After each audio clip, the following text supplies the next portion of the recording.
Assalamualaikum warahmatullahi wabarakatuh. Perkenalkan, nama saya Muhammad Febrianto dari Pendidikan Teknik Elektro 2019 dengan NIM 150161917. Nah, di sini saya akan menjelaskan presentasi tentang muatan listrik, medan listrik, dan hukum Gauss. Nah, pada presentasi kali ini bakal ada 3 topik yang akan dibahas. Yang pertama itu muatan listrik, yang kedua itu medan listrik, dan ketiga adalah hukum Gauss. Nah, yang pertama, muatan listrik. Muatan listrik adalah sifat atau muatan dasar yang dibawa partikel dasar sehingga menyebabkan partikel dasar tersebut mengalami gaya tarik-menarik dan tolak-menolak. Muatan listrik suatu partikel dasar berjenis positif dan negatif. Jika dua benda memiliki muatan yang sama, akan tolak-menolak, dan kedua benda akan tarik-menarik jika memiliki muatan yang berbeda jenis. Perlu diketahui, partikel dasar dan subatomik seperti elektron dan proton memiliki muatan listrik. Elektron bermuatan negatif dan proton bermuatan positif. Muatan listrik adalah muatan dasar yang dimiliki suatu benda yang membuatnya mengalami gaya pada benda lain yang berdekatan dan juga memiliki muatan listrik. Simbol Ki sering digunakan untuk menggambarkan muatan. Sistem Satuan Internasional SI dari satuan Ki adalah Coulomb, yang merupakan 6,24 kali 10 pangkat 18 muatan dasar. Adapun jenis muatan listrik. Yang pertama, muatan listrik positif proton. Menurut Benjamin Franklin, muatan listrik positif umumnya bersifat saling tolak-menolak dengan suatu benda yang muatan dan dalam hal ini terjadi karena muatan positif itu berjenis sehingga akan bereaksi saling tolak-menolak. Dan yang kedua, muatan listrik negatif elektron. Menurut Benjamin Franklin, muatan listrik negatif pada suatu benda dan dapat dipastikan jika terdapat benda yang dimiliki muatan negatif dan saling tolak-menolak dengan plastik yang memiliki muatan, maka dapat dipastikan bahwa muatan benda tersebut negatif. Penjelasan lebih lengkap yaitu muatan 1 elektron itu sama dengan min 1,6 10 pangkat min 19 Coulomb. Muatan 1 proton yaitu 1,6 kali 10 pangkat min 19 Coulomb. Muatan listrik suatu benda ditentukan oleh jumlah proton dan elektron yang dikandung benda tersebut. Jika suatu benda kelebihan elektron, kekurangan proton, maka benda tersebut bermuatan negatif. Nah, jika suatu benda kekurangan elektron, kelebihan proton, maka benda tersebut bermuatan positif. Jika jumlah elektron dan protonnya sama, maka benda tersebut tidak akan bermuatan, muatan netral. Sifat-sifat muatan listrik. A. Muatan listrik yang sejenis akan saling tolak-menolak dan muatan tidak sejenis akan saling tarik-menarik. Dan yang kedua, B. Muatan listrik merupakan besaran pokok fisika yang diukur dalam satuan Coulomb. Disimbolkan dengan C. 1 Coulomb sama dengan 6,24 kali 10 pangkat 18 E.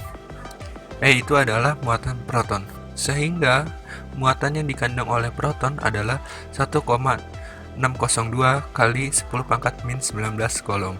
Elektron memiliki muatan yang sama dengan proton, namun berbeda jenis. Yang ketiga, C.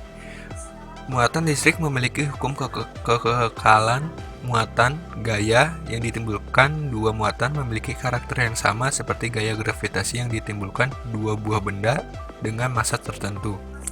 Gaya antara muatan yang bersifat konservatif dan terpusat. Rumus muatan listrik.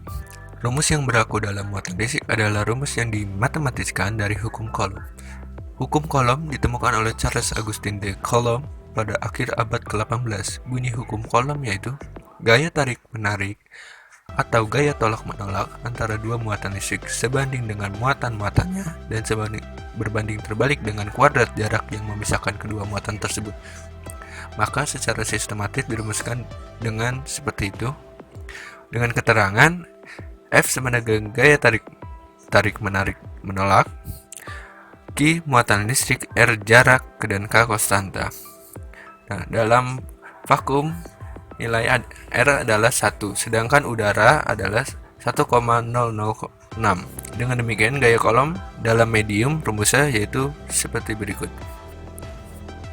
Adapun contoh soal, sebuah benda bermasa 40 gram dan bermuatan Q1 sama dengan Qc digantungkan kepada sebuah tali ringan dengan massa diabaikan. Tepat di sebelah kiri benda tersebut diletakkan muatan Q2 dengan muatan min 2 yang menyebabkan posisi benda bergeser ke kiri. Diketahui K sama dengan 9 dan G sama 10 ms pangkat min 2. Tentukan berapa tegangan yang dialami tali tersebut. Cara penyelesaiannya itu yang pertama, tentukan terlebih dahulu besar gaya Coulomb, gaya tarik menarik muatannya. Untuk mencari tegangan, gunakan aturan Pythagoras karena tegangan talinya merupakan resultan dari dua gaya berat muatan Q1 dan gaya Coulomb. Setelah gaya tarik-menarik antara kedua muatan listrik ketemu, untuk mencari tegangan tali, carilah resultannya dengan gaya berat muatan. Setelah resultan telah ketemu, jadi besar tegangan tali yang terjadi adalah 0,28 N. Nah, pada pembahasan kedua ini tentang medan listrik. Medan listrik adalah daerah di sekitar benda bermuatan listrik. Apabila satu benda bermuatan listrik berada di daerah tersebut, maka akan mendapatkan gaya listrik. Medan listrik merupakan efek yang ditimbulkan oleh adanya muatan listrik, elektron, ion, atau proton pada ruangan yang ada di sekitarnya. Medan listrik termasuk dalam medan vektor. Arah medan listrik dinyatakan sama dengan arah gaya yang dialami benda muatan. Garis gaya listrik. Di dalam menggambarkan medan listrik, maka digunakan garis gaya listrik. Garis gaya listrik merupakan garis lengkung yang dibayangkan sebagai lintasan yang ditempuh muatan positif yang bergerak dalam medan listrik. Garis gaya listrik adalah garis khayal yang bermula dari benda bermuatan negatif dan berakhir pada benda bermuatan negatif. Arah garis gaya listrik yang ditimbulkan oleh benda bermuatan positif adalah keluar dari benda, sedangkan arah garis gaya listrik dari benda bermuatan negatif dinyatakan masuk ke dalam benda. Kuat medan listrik. Besar medan listrik dari sebuah benda bermuatan listrik dinamakan kuat medan listrik. Kuat medan listrik pada suatu titik dalam medan listrik merupakan gaya persatuan muatan listrik pada titik tersebut. Secara matematis, rumus kuat medan listrik adalah sebagai berikut. E sama dengan F per Q. Dengan E kuat medan listrik, F gaya Coulomb, Q muatan listrik benda. Nah, arah kuat medan listrik yang dialami benda bermuatan bergantung pada jenis muatan uji dan muatan sumbernya. Jika muatan positif dan negatif bertemu, akan terjadi gaya tarik-menarik. Akan tetapi jika jenis muatannya sama, maka akan saling tarik-menolak. Contoh soal nomor 1. Perhatikan gambar garis gaya listrik berikut. Pola garis gaya listrik pada muatan listrik yang benar ditunjukkan oleh gambar. Penyelesaiannya adalah arah garis gaya listrik pada benda bermuatan positif adalah keluar dari benda, sedangkan arah garis gaya listrik dari benda bermuatan negatif dinyatakan masuk ke dalam benda. Dengan demikian, pola garis gaya listrik yang benar ditunjukkan oleh nomor 1 dan 3. Nah, untuk soal nomor 2, muatan uji sebesar 25 kali 10 pangkat 5 C diletakkan dalam sebuah benda listrik apabila gaya yang bekerja pada muatan uji tersebut adalah 0,5 Newton. Berapa besar medan listrik pada muatan uji tersebut? Penyelesaiannya adalah E sama dengan F per Q. E sama dengan 0,5 dibagi 52 kali 10 pangkat 5 C dan menghasilkan E sama dengan 2000 Newton per C. Nah, contoh soal nomor 3, jika dua buah titik berjarak 4 meter bermuatan masing-masing Q1 dan Q2, berapakah perbandingan antara Q1 dan Q2 apabila medan listrik pada titik berjarak 1 meter dan Q1 bernilai 0? Penyelesaiannya adalah karena pada titik A medan listriknya sama dengan 0, maka E1 min E2 sama dengan 0. E1 sama dengan E2 persamaan yang diperoleh adalah sebagai berikut. Nah, yang ketiga adalah hukum Gauss. Hukum Gauss dirumuskan oleh seorang matematikawan sepanjang masa yang bernama Carl Friedrich. Nah, hukum Gauss adalah hukum yang menyatakan bahwa jumlah garis medan yang melalui sebuah permukaan sebanding dengan jumlah muatan yang ada di permukaan tersebut. Hukum Gauss menghubungkan antara medan listrik pada permukaan tertutup dengan muatan total di dalam permukaan tersebut.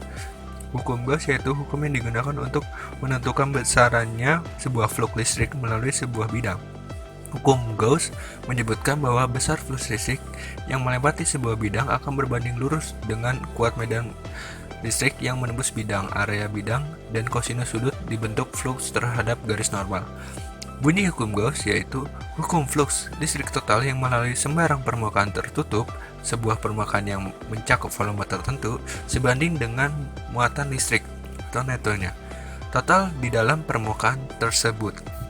Nah, hukum Gauss pada umumnya dipakai untuk menghitung medan listrik yang dihasilkan dari muatan yang bergerak sangat cepat dan muatan yang dipercepat.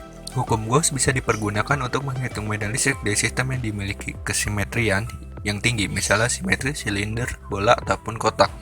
Dalam menggunakan hukum Gauss, kita perlu memilih suatu permukaan khayal yang tertutup, permukaan Gaussnya. Bentuk dari permukaan tersebut bisa sembarang.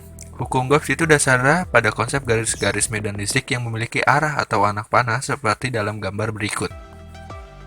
Flux berhubungan dengan besaran medan yang menembus pada arah yang letak lurus sebuah permukaan tertentu. Flux listrik menyatakan bahwa medan listrik yang menembus dalam arah tegak lurus sebuah permukaan akan lebih mudah ilustrasinya menggunakan deskripsi visual untuk medan listrik, yakni penggambaran medan listrik sebagai garis-garis. Melalui penggambaran medan tersebut, garis itu, maka flux bisa digambarkan sebagai banyaknya garis medan yang menembus sebuah permukaan. Lihatlah gambar berikut ini. Nah, berikut ini adalah rumus flux listrik. Flux sama dengan E kali A. Jika garis-garis medan listrik yang menembus sebuah bidang mempunyai sudut, maka rumus flux listrik yaitu sebagai berikut. Rumus hukum Gauss. Nah, dalam penggunaan hukum Gauss itu harus memperhatikan hal-hal sebagai berikut. Yang pertama, simetri apa yang dimiliki sistem ini. Dari sinilah didapat gambaran kualitatif mengenai medan tersebut. Yang kedua, pilih suatu permukaan khayal yang akan kita sebut dengan permukaan Gauss sesuai dengan bentuk simetri di atas, melalui titik-titik yang akan ditentukan kuat medan tersebut. Yang ketiga, ada pemilihan permukaan Gauss secara tepat bisa menghasilkan E yang sama besar serta tegak lurus pada sebagian ataupun seluruh permukaan tertutup tersebut dan 0 pada permukaan lain.